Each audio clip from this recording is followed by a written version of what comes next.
Hi, I'm Duncan from Fishhead, and today we're talking about the FCL Labo CSP 110 IFS. For fans of FCL, you probably know that the CSP is one of their most popular designs, been around for a long time, but this new one, instead of being made out of resin, the IFS model is the first that FCL has done in ABS plastic. So going down the route of having a more mass-produced plastic lure gives them the advantage of, for one, being a lot cheaper because you're not hand pouring the lures, and also gives you quite an opportunity to do some really cool colours and stuff like that.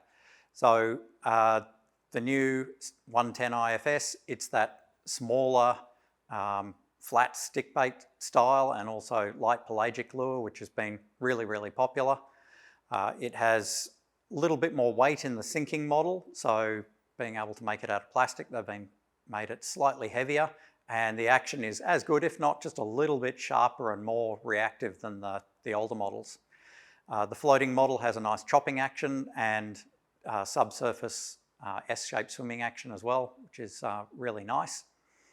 Colour-wise, it's a really nice mixture of old school FCL style colours mixed with some more translucent and interior flash styles, which you can do with the clear plastic lures. These 110mm lures are fantastic coral flats lures, great for coral trout, emperor's red throat, that sort of thing.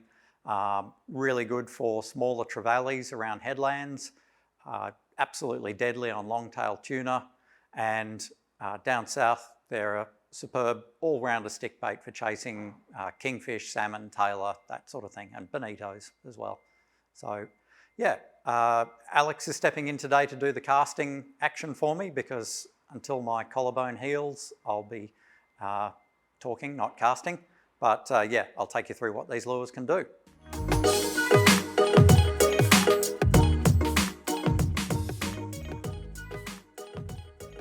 All right, with the sinking, you can see, bang, as it lands, it's straight under the surface. So that's really handy for pelagic fishing. It doesn't waste any time getting to a working depth. You can sink it a lot deeper than that, of course, but you can let it touch down and start cranking fast straight away. In this retrieve, we've got a mixture of that faster burn, which is great for pelagic fishing, and then slower twitches, which is perhaps what we'd use more for reef fishing and trevallies and things like that. They love that stop-start action. So with this one, Alex is going much more for the twitching retrieve. It's stop, start, you get that big side-to-side action. This is the sort of action I tend to use across the coral flats a lot.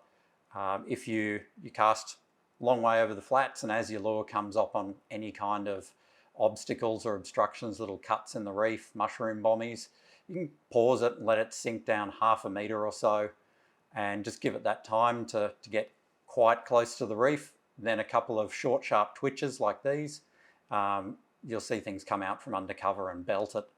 Then you can speed up the retrieve again when you're in that kind of in-between ground, and slow it down when you get to more interesting looking nooks and crannies where you think the fish might be holding. So I've noticed that the extra weight with this sinking model compared to the original does allow you to cast a fair bit further into the wind, and yeah, definitely helps with accuracy across the coral flats as well, or chasing pelagics. Then with this retrieve, that's the really fast burn there. You can see the lure holds in well at speed, which is perfect for chasing pelagics. And so you can really mix it up with that faster and slower style retrieves depending on the behaviour of the fish on the day when you're hitting those boil ups.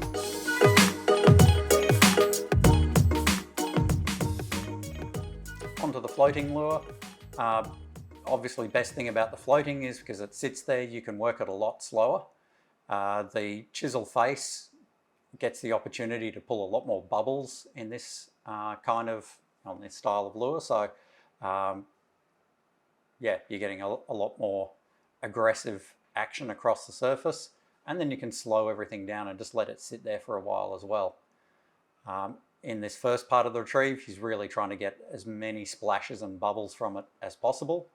Now he's got the nose dipped back under the surface, and you can get that same sort of twitching retrieve, but going on under the surface as well if you want. It's not a fast floater, So this lure enables you to pull it into the back of a wave, and you can keep the lure subsurface for as long as you like. But when you do pause, it will slowly come back up to the surface and get the splashy action again. You can see it here from front on. You get that quite wide sliding action. You see it dart side to side under the surface. And then you can also see the pause it will come back up, but it does take a little while to come to the surface. So it's a, nice, steady, slow floating action. Okay, that wraps up the FCL Labo CSP 110 IFS lure. Thanks a lot for watching, and we'll be back soon-ish, as soon as we can get out and start casting some more lures. Thanks a lot.